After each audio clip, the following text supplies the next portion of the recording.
சகோதரருக்குள்ளே முதற் பேரானவராய் இருக்கும் பொருட்டு கவனிங்கள், தேவன் எவர்களை முன் அறிந்தாரோ அவர்களை தமது குமாரனுடைய சாயலுக்கு ஒப்பாயிருப்பதற்காக முன்குறித்தார். ஆமென் சொல்றேன்.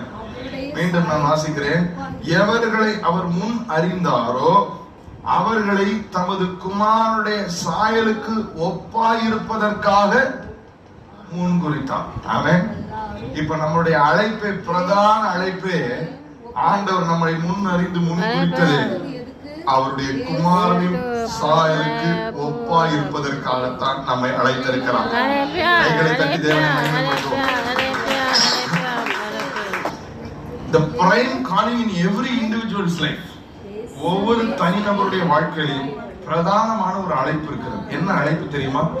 நம்மை அவருடைய குமாரனுக்கு ஒத்த சாயலாக மறுரூபப்படுத்தும்படிதான் கர்த்தர் நம்மை அழைத்திருக்கிறார். ஆமென் சொல்றேன்.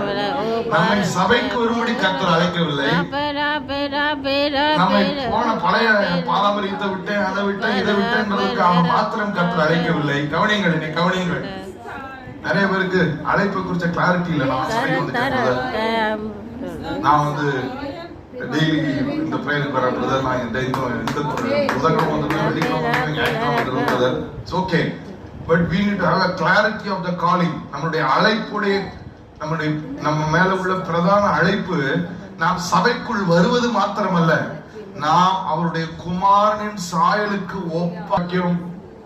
என்னுடைய ஜாதி பெருமை, என்னுடைய கௌரவம், என்னுடைய பணப்பற்று, என்னுடைய உழைப்பின் மேல் உள்ள பற்று, இன்னும் இன்னும் பெரியவனாக வேண்டும், இல்ல என் பிள்ளைகளை வளர்த்து நான் பெரிய இடத்துல கட்டி கொடுத்துடணும், இல்ல என் பிள்ளைகளை நான் பெரிய ஆளா டாக்டரா கலெக்டரா போலீஸா நான் மாத்திரணும், இது உங்கள் அழைப்பாக இருக்கும் என்று, if that has enticed you from this primary calling. என்ன primary calling? குமாரனின் சாயலுக்கு ஒப்பாய் நாம் இருக்கும்படி கர்த்தர் நம்மை அழைத்திருக்காங்க. ஆமென் சொல்லுங்களேன். அந்த குமாரன் எப்படிலாம் இருப்பாரோ அந்த சாயலை பிதா உங்கள்கிட்டையும் என்கிட்டையும் பார்க்க வேண்டும் என்று விரும்புகிறார். ஆமென் சொல்லுங்களேன். ஒரே நாள்ல உடைச்சு உருவாக்குற கர்த்தர் அல்ல, ஆனால் ஒவ்வொரு நாளும் செதுக்குகிற கர்த்தர். ஆமென் சொல்லுங்களேன். ஒரே நாள்ல தபார்னு அடி பண்ணாங்க, உடைப்போம், உடைச்சு இந்த ஒரு நாள்ல அப்படி உருவாக்குகிற கர்த்தர் அல்ல, ஆனால் அவர் குயவன். அவர் உங்களை அழகாக சித்திரம் தீர்க்கிற ஒரு சிற்பி. உங்களை ஒவ்வொரு நாளும் அவருடைய குமாரனின் சாயலுக்கு ஒப்பாக உருவாக்கும்படி அவர் மெனக்கிடுகிறார், சிரம் எடுக்கிறார். அவர் எதிர்பார்ப்பை வைத்திருக்கிறார். எத்தனை பேர் அவருடைய எதிர்பார்ப்புக்கு நான் இருக்கிறேன் என்று சொல்லுகிறவர்கள் கைகளை உயர்த்தி அல்லேலூயா சொல்லுங்களேன். அல்லேலூயா. Transformation and change should be consistent in our life.